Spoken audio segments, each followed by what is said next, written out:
Hi, I'm David Franklin, and you're listening to Episode 2 of Season 2 of the Shintaido of America podcast. Shintaido, in case you haven't heard this word, is an amazing body movement practice, a dynamic and creative holistic health exercise invented in Japan in the 1960s. Shintaido can be a way to open up to a deeper connection with ourselves, with our communities, and with nature. In the second episode of Season 2, you're going to hear an interview with orchestral conductor and Shintaido practitioner Kent Nagano. If a moment of evolution or development is taking place within an ensemble, it is critical to know when not to interfere. But before we get to that, I'm going to read you a chapter from Michael Thompson's autobiography, Untying Knots, a Shintaido Chronicle. Michael is one of only 4 master instructors of Shintaido in the world today, the only non-Japanese master instructor, and, significantly, the only master instructor who had no prior background in martial arts before starting to practice Shintaido. He studied Shintaido in Japan with the founder of the discipline, Hiroyuki Aoki, but our story continues in France, where Michael sets the stage for his encounter with this unique movement art. Okay, ready? Here we go. Chapter 2, in France. I tried to shake the cobwebs out of my head as the ship was docking at Le Havre, my body saturated with beer, wine, and nicotine. My vague and hastily formed plan was to stay with a friend in Paris until I got my bearings. I would then proceed to the Bibliothèque Nationale library, get a borrower's card, and begin research on an ill-defined study of the psychologist and literary critic Gaston Bachelard. This year, I imagined, would be a kind of premature sabbatical. After all, I had only been teaching at the university level for 2 years, during which I would establish my academic credentials by publishing a, quote, solid, close quote, critical essay.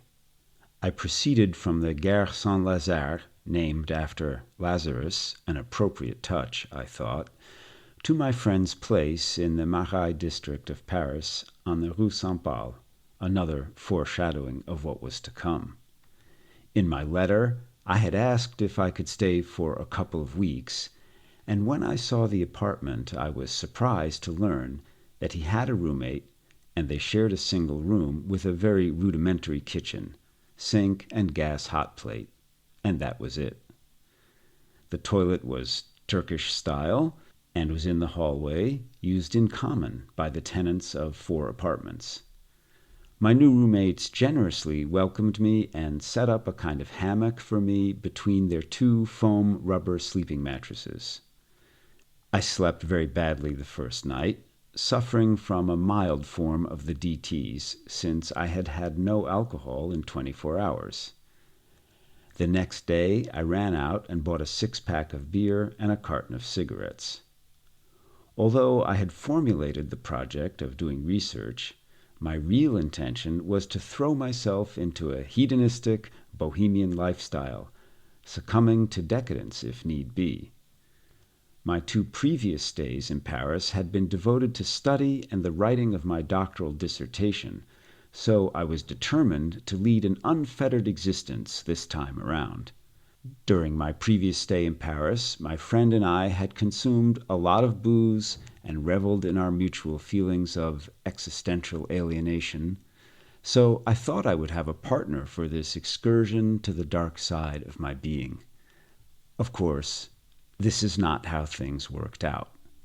During the 2 years we had not seen each other, he had discovered and had been won over to Christian Science, abandoning or being healed of his earlier bad habits. He neither drank, smoked, nor caroused, and, to make matters worse, was sharing his apartment with a co-religionist, a true believer whose only reading consisted of the Bible and Mary Baker Eddy's commentary, and whose taste in music was limited to Handel's Messiah. Not exactly the setting I had expected or hoped for. For the first week, I continued to drink and fill the apartment with smoke, oblivious to the fact that this behavior was totally at odds with my roommates. I still cannot understand why they put up with me, since, now that I am clean, I am very intolerant of those who willfully pollute my environment. Apparently, they were praying for me, convinced that the error of my ways would be shown to me. The strength of their convictions and view of the universe were so indomitable that I did, in fact, stop drinking and smoking shortly thereafter. I will always appreciate their tolerance and goodwill, even though I did not share their religious beliefs. The 2-week point of my stay quickly came and went. Since our lifestyles were now attuned, we were able to share our very small space harmoniously and happily. I turned 33, a turning point, if one is to believe numerologists. My research projects quickly fell through when I was unable to get permission to use the library's facilities, since I had neither official affiliation nor letters of introduction. French bureaucracy is a formidable and implacable adversary, and I dreaded having to find a way around the rules, so I gave up. Thus ended my flimsy project to continue my academic pursuits. This left me almost totally devoid of any plan of action, since my intention to fling myself into Dionysian excess had also been thwarted. But it also meant that I was left with a clean slate to start a new life.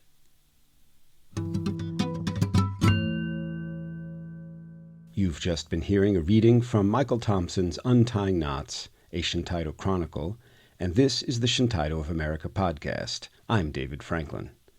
We're about to hear my interview with orchestral conductor and Shintaido practitioner Kent Nagano, but before we get to that, if you're enjoying today's podcast, the most important thing you can do to help out is to tell people about us.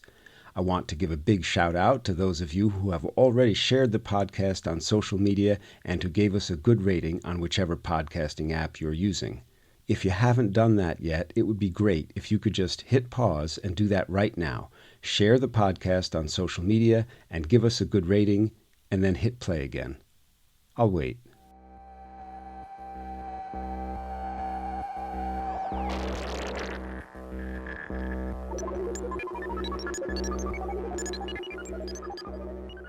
Okay, thanks. On with the show. Our guest today, Kent Nagano, is considered one of the outstanding conductors for both operatic and orchestral repertoire. He has been general music director of the Hamburg State Opera and chief conductor of the Philharmonische Stadtorchester Hamburg, the Hamburg State Orchestra, since September 2015. He is a much sought-after guest conductor, having worked with the world's leading international orchestras. In September 2021, he published his second book with Berlin Verlag, 10 Lessons of My Life, in which he recalls 10 very personal encounters in his life, among them with Icelandic pop artist Björk, Frank Zappa, Leonard Bernstein, Pierre Boulez, and the Nobel Prize-winning physicist Donald Glaser. In 2019, he published Classical Music, Expect the Unexpected, a passionate appeal for the relevance of classical music in today's world. Kent Nagano is also a Shintaido practitioner, and while it's often said that there are parallels between leading a group of bodies in Shintaido movement and conducting an orchestra, I wanted to get a sense of what that might mean from the point of view of someone who is highly experienced behind the conductor's podium. Maestro Kent Nagano, thank you very much for joining us on the Shintaido of America podcast. Oh, it's a great pleasure to speak with you today. Hiroyuki Aoki, the founder of the movement discipline Shintaido, says that leading a group of Shintaidoists is similar to orchestral conducting, or at least it ought to be, but I think many people don't know much about the process of conducting. So can you help us understand what he meant? Do you see any similarities between Shintaido practice and orchestral conducting? I'm not exactly sure what he's referring to, but there are certainly certain overlaps. As with any form of communication, and that especially includes any form of social interaction where you're assuming a leadership role, any form of artificiality or imbalance is immediately perceptible. That, I would say, even extends outside of social leadership context, even within personal relationships, say, for example, between parents and children. Any kind of artificiality is immediately perceptible, particularly by the children, and can get in the way of open and effective dialogue. So, in that sense, the ideas and the exercises that encourage balance and somehow connection with priorities beyond one's own personal ego, I would seem are really essential. Any form of leadership where there's a doubt or somehow a feeling of dishonesty or something that's out of balance really does compromise your effectiveness when working, particularly within a large group of people. So in that sense, having participated in many Shintaido lessons, Shintaido workshops, seminars, that's the one thing that one does feel almost immediately from the people who are leading those particular encounters, and particularly from Ito Sensei himself, is that sense of direct, open authenticity. That's not something that necessarily comes automatically. It needs to be trained and learned because, unfortunately, in our lives with various social pressures and different kinds of societal aggression, we learn to protect ourselves, and oftentimes those protective instincts come up in the form of defensiveness, which can be perceived as being really artificial or somehow indirect. That's one of the biggest gifts that Shintaido can offer, is that sense of a balance. From the layperson's point of view, when they see an orchestral conductor, they see a person gesticulating at the podium in front of the orchestra. Now, of course, those gestures stand on top of a huge infrastructure of classical tradition, the training of musicians, music schools, the making of the instruments, the process of documenting and writing scores, etc., etc. But is it possible for me to ask, the artificiality that you're describing, how would that manifest in the moment when a conductor is in front of the orchestra gesturing?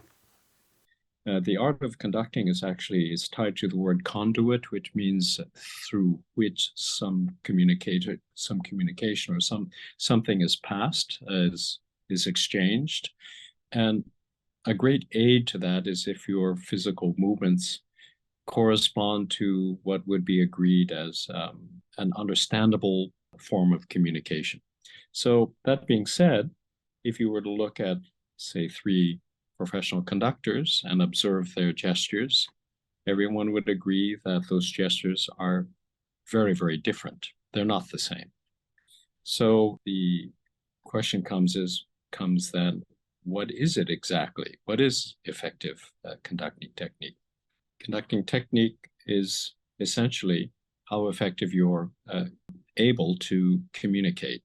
Sometimes through physical coordination, communication doesn't necessarily occur with how your body is moving.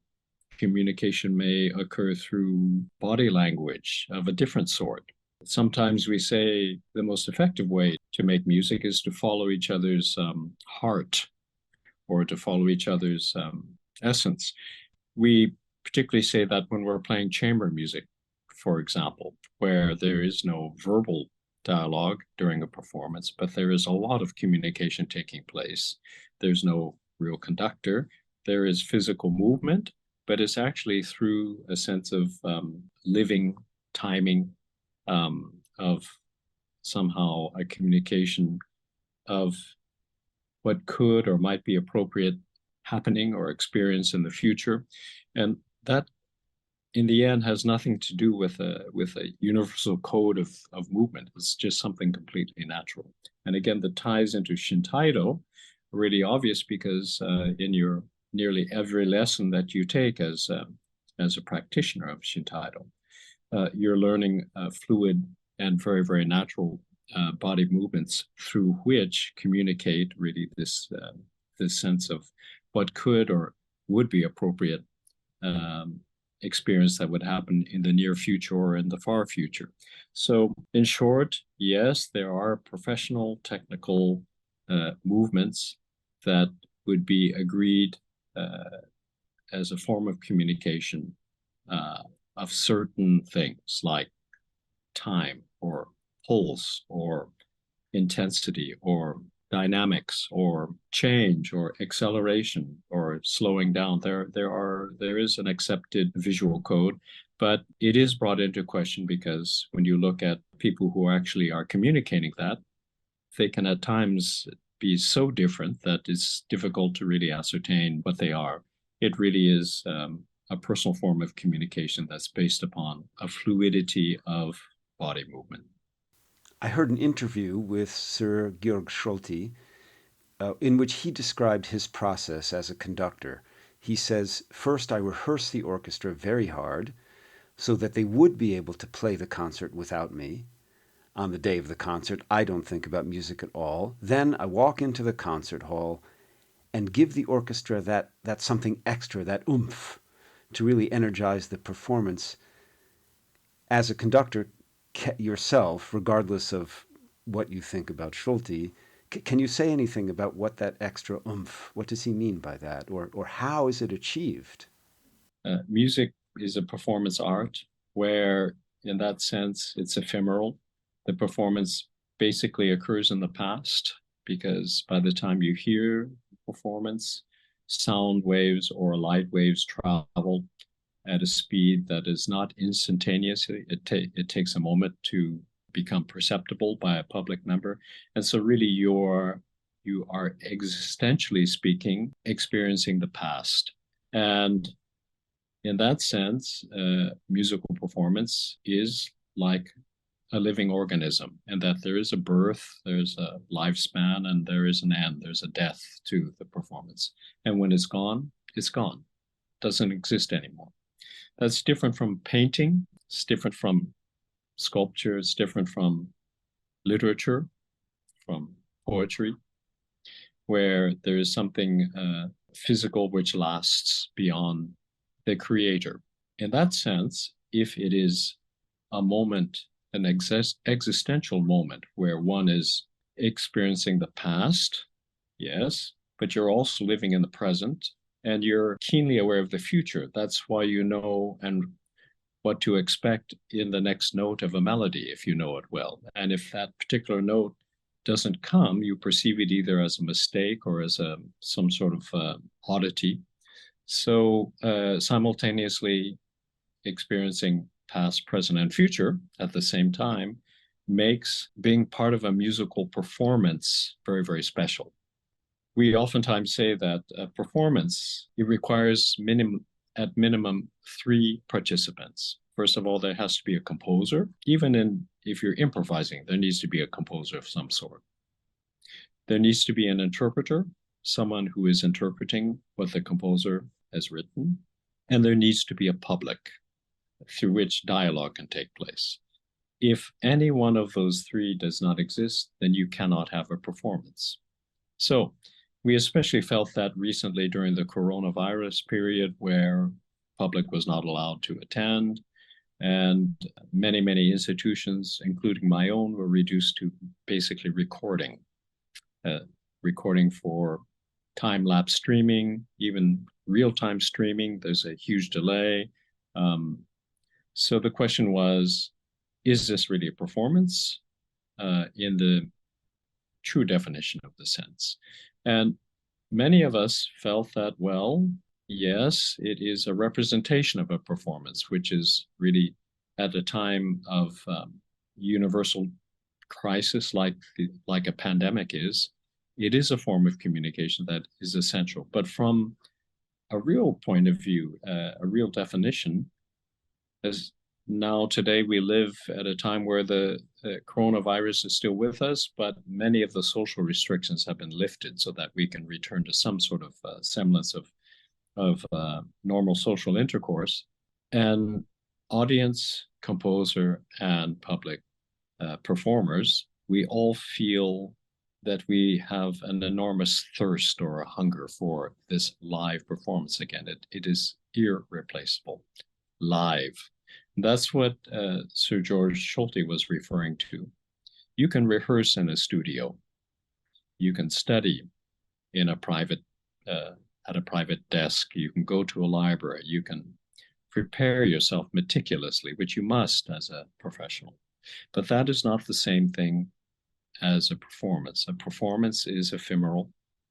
It happens just at that moment. There's a birth, there's a life, there's a death. So if you're going to perform, it is different than preparation.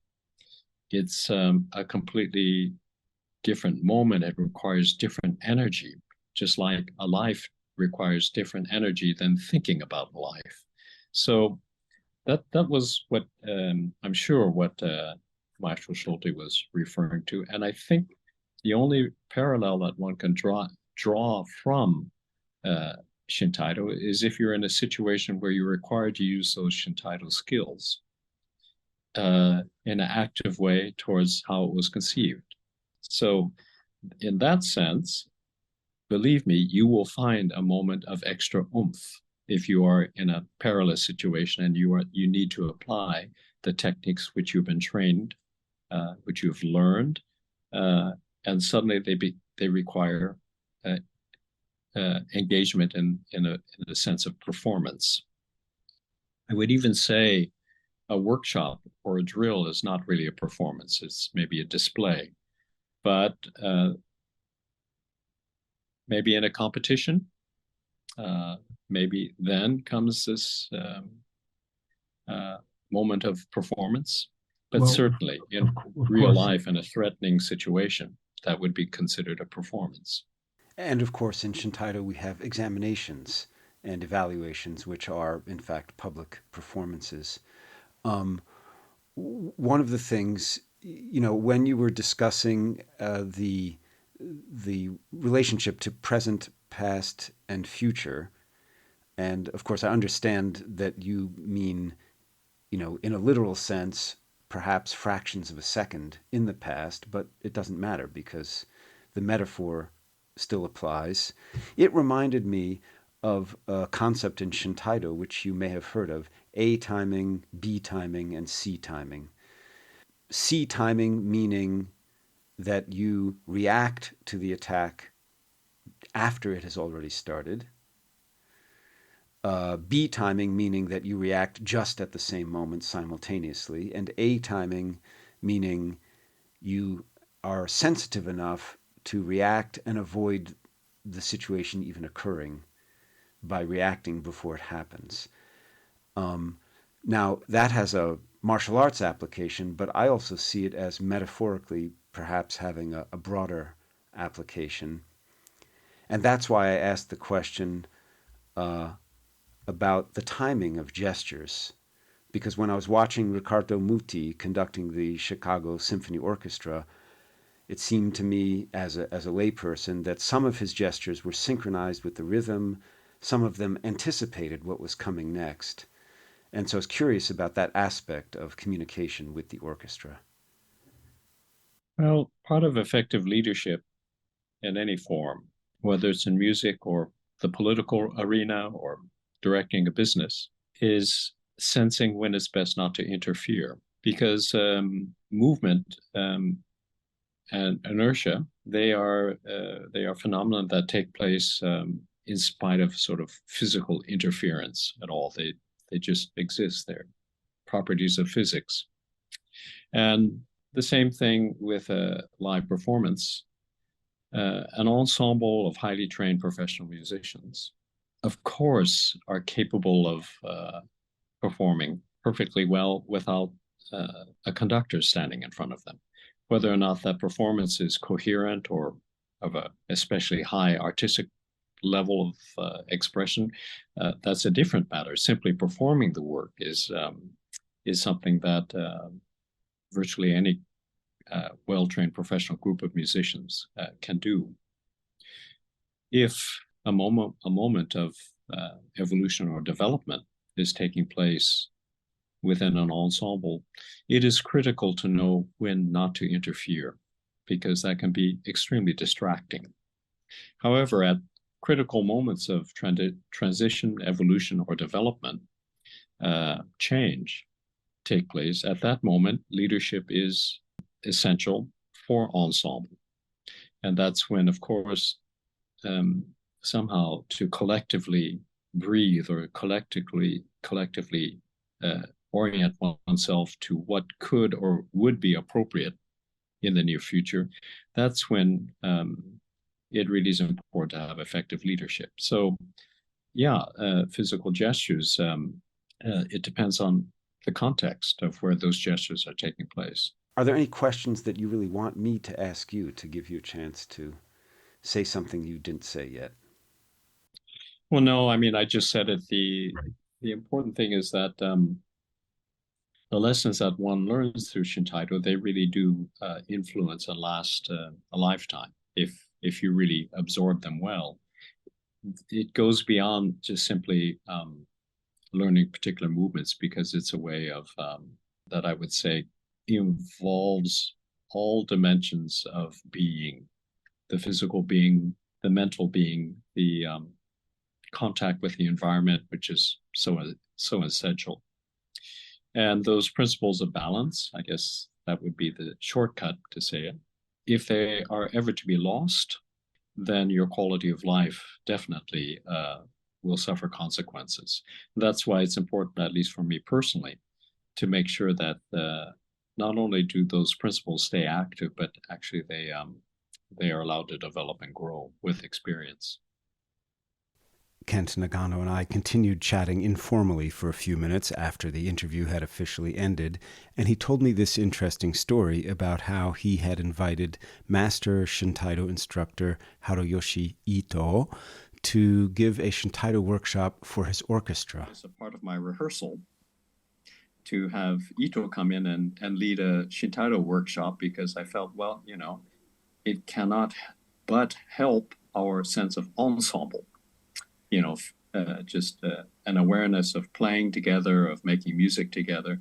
It would only be enhanced through Shintaidos. How did the orchestra react to it? First of all, there was a sense of jubilation, because how many times in your life do you have a completely novel experience? You don't have that very often. A totally unique new experience that you've never, ever even thought of before. So there was a sense of anticipation and jubilation. And I think, well, I just returned there for the first time in about 20 years, I guess. I led the orchestra for the Aix-en-Provence Festival. And many of the old-timers who were very young 20 years ago came to me to reminisce about that one morning when Ito came in and led the whole class. It was very, very funny to see the woodwind section standing up on their toes and stretching their arms, and the entire violin section sort of twisting and moving their hips. It was very, very funny. But to me, to see and witness that left a lasting impression. That somehow was not forgotten for over 20 years. That was a really strong message. Shintaido is one of those gifts that lasts a lifetime. Even now, the daily physical training includes Shintaido katos, which I still practice. I still keep as a part of both mental and physical preparation. So it's a pleasure to speak with you and to share these experiences. I really appreciate it. Thank you. Well, great pleasure to meet you. Likewise. This is the Shintaido of America podcast. You've just been hearing an interview with orchestral conductor and Shintaido practitioner Kent Nagano, and I'm Shintaido instructor David Franklin. We're nearly done, but be sure to listen through to the end of the credits for the cherry. Before the cherry, I'm going to pass the hat around those of you who are hearing the sound of my voice and do a bit of busking here on the information superhighway. Shintaido of America is a totally member-supported, non-profit organization, and there are many ways to support our truly micro-budget production of educational materials. And I really mean that. We produce a huge amount of content on volunteer power, but some things just require a few bucks in the bank. So one way is to make a one-time donation in any amount, or to become a member of Shintaido of America for $60 per year, if you're hearing this in 2023. It would mean a great deal to our hardworking team. You can do that, sign up for our free email newsletter, and also find all kinds of free educational resources at our website, where you can also find all the previous episodes of this podcast, which is www.shintaido.org. That's www.shintaido.org. That's whiskey Hotel India November Tango Alpha India Delta Oscar Oscar Romeo Golf. Got it? You can also find us on Instagram, on Facebook, and on YouTube by searching for Shintaido of America, and our email address is podcast@shintaido.org. Our episode today was recorded and edited by me, David Franklin, with support from Sarah Baker, Connie Borden, Teresa Soldatova, Jim Sterling, the Joe Zawilski Memorial Fund, and of course, the members of Shintaido of America. Thank you. Okay, here's the cherry. The worst part of making a movement in Shintaido is if you are trying too hard to make that movement. And the worst thing you can do to Brahms is to try to make Brahms. As soon as you are thinking, now I must make this phrase feel like Brahms, then it's not music anymore. That was a quotation from today's guest, Kent Nagano, in an interview written by Michael Goldberg and published in the Shintaido of America newsletter in 1988. And guess what? You can find back issues of the newsletter online, as well as previous episodes of this podcast, all for free at our website, www.shintaido.org. Thanks for listening to the Shintaido of America podcast. Contents of this podcast, copyright Shintaido of America 2023. Shintaido, opening to life.